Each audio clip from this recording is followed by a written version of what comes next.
Israeli Prime Minister Benjamin Netanyahu flew to Washington, D.C. on Sunday, where he's set to meet with U.S. President Donald Trump to discuss issues including tariffs and the Gaza war.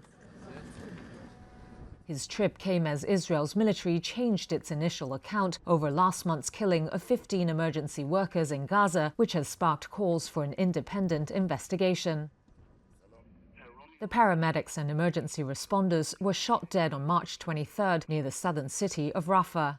United Nations officials and the Palestinian Red Crescent found the bodies buried in a shallow grave a week later. One paramedic is known to have survived, while one other man is missing. The Israeli military initially said its soldiers had opened fire on vehicles that approached their position suspiciously in the dark without lights or markings. It said they killed 9 militants who were traveling in Red Crescent vehicles.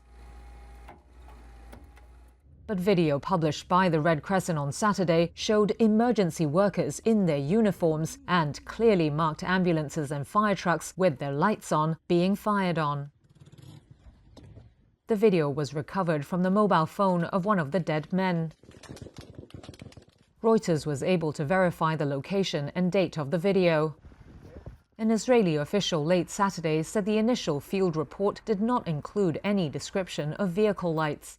He said investigators were looking at operational information and trying to understand why the person who gave the initial account was what he called mistaken.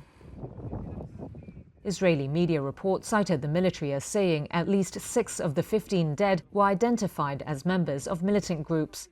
But the official declined to give evidence or detail of how the troops identified militants in the group.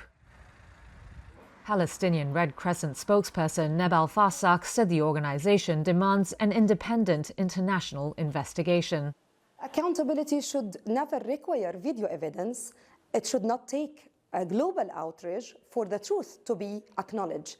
She called on the international community to intervene and compel Israel to respect humanitarian law that bars the targeting of emergency and medical workers during conflicts.